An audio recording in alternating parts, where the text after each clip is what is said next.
Hello, everyone, and welcome to my Weekend Walk and Talk podcast. My name is Dan Gilligan, and I am the owner of an IT company based out of Dallas, Texas.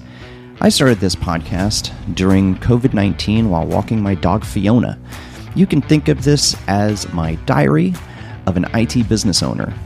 While you're here, I hope you can learn something to make yourself better, or at least find it entertaining as I share the ups and downs of my journey. Happy May, everybody. Today is May 2nd. And today I was going to some emotions that I'm feeling as it relates to losing your most senior level technician. This past week, our senior level technician put in his notice. He's moving onward and upward, which is wonderful. Been with us for a little bit over 2 years. And I always kind of knew that this MSP business, at least in the size that I'm at, it was told to me to not expect anyone to last, more than say 3 years. And we really are a stepping stone into either the bigger MSPs or corporate America, where people can make more money. And so I'm looking at it as like a celebration, if you will, that we were able to provide this person the skill set in order to get that next level job, that next level career advancement that they're gonna fill at this new company. At the same time, it makes me have to think that 2+ years ago when we hired this individual, how different of a world we were entering going into COVID. Not really sure what was going on. Just entered lockdown, maybe a month into it, right? And now coming out of COVID, at least in the United States anyway, since that's where I'm recording this from, what a different world we were in. And even in like 2019, it's kind of funny. We, as a company, decided to get an office, and the start of 2020, COVID hit. And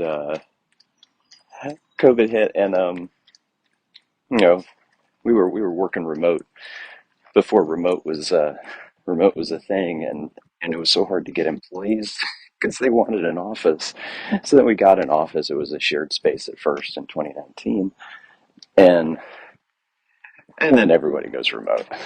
So what do you do? Anyway, I digress a little bit, but I just thought it was funny, and looking at the world back then as a company, I was still in the mindset of just support. Somebody comes along and it looks like good MRR, I'm probably going to take it over not taking it. You have an Exchange server on-prem, that's fine. We'll figure it out. You client, great. We still have really good relationships with our co-managed clients. But we would help out with like staff augmentation. If somebody goes on vacation, we can put someone in to their office while they're on vacation. That way they can enjoy their vacation and know that someone from our team is there looking over their stuff. Losing our most senior person makes me start to think, as price tag for employees is really skyrocketing and going through the roof. People that we used to pay 65, 70,000 in entry, that same position now is starting in the 90s, if not hundreds, 110, just to beat out the competition of other people wanting these people. And working with small business, your pricing models don't they don't allow for that. At least ours don't. We tend to work for small construction companies, small law firms, and there's only so many people you can have on staff that are making $100,000 before, you know, depending on the amount of clients that you have before you got to call it quits. So it makes me kind of sit back and think, what is it that I want to be when I grow up?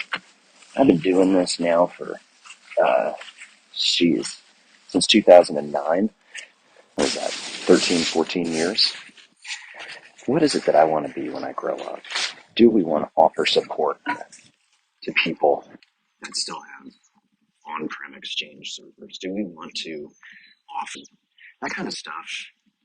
That kind of stuff is really, I enjoyed it, but it was when I was doing the majority of the work, or we could have someone senior level that could just plug and play really quick. One thing I've noticed a lot of is that a lot of people training in this field, they're learning Office 365. They're learning at Microsoft Azure. They're not learning these older on-prem solutions anymore. And we actually but we have probably 5, 6 clients that have older on-prem solutions. They're bigger clients, and really, that's one of the main reasons why we have a senior tech position, or as we call it, a senior systems engineer.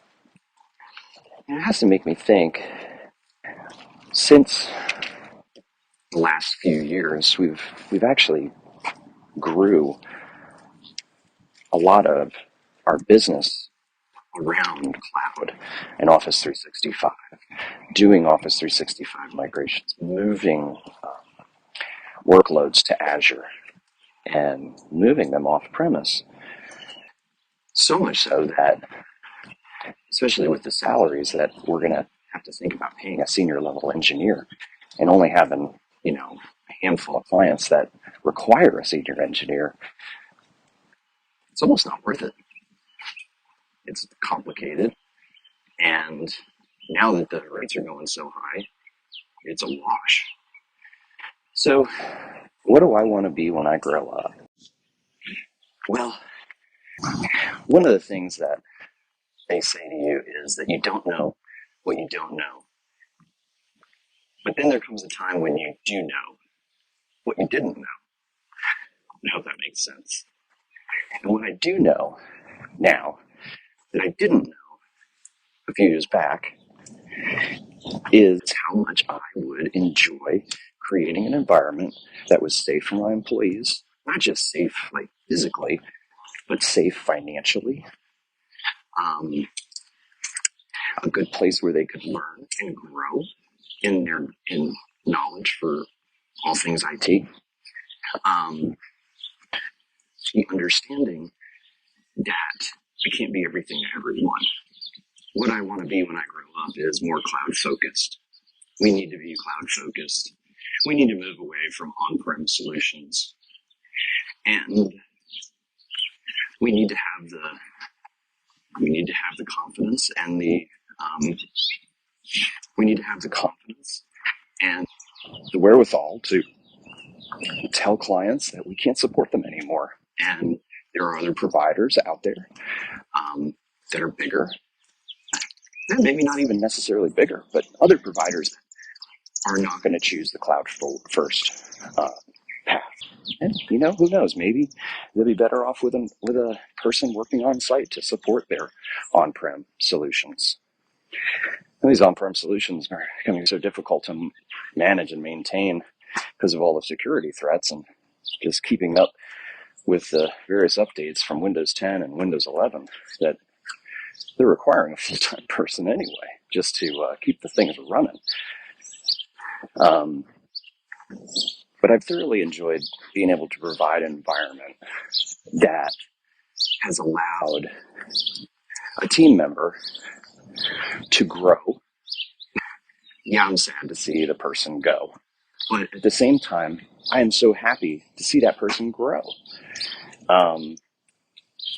And knowing that we were able to provide that makes me happy. It really does. And leaving on a good footing. Where there's no animosity, but just the idea that you can leave to be better and do better, greater things. Um, and understand that I can't be everything to everyone. So I think that's enough for today. Who do you want to be when you grow up? I think understanding that takes time. It takes learning, and eventually, though, you have to pick it. Or you're just not going to be happy, and you have to pick not to grind. I think I think people say, "Oh, they love the grind, they love the hustle." I don't think that's really true. I think they like the thought of the reward after the grind and after the hustle. I think they live for the future and they don't really live in the now. And I'll be honest, until I got into my 40s, that is exactly what I lived for. I lived for the next day. I lived for the next week. I lived for that carrot that's hanging in front of my face. Until you realize that, you know, the carrot's around you all the time. Doesn't mean you shouldn't improve and get better, but you really have to enjoy the moment. You have to understand what it is you're doing, what it is you want to provide to society as a whole, your clients, your employees, until whatever it is you're doing becomes bigger than you. Have a great week.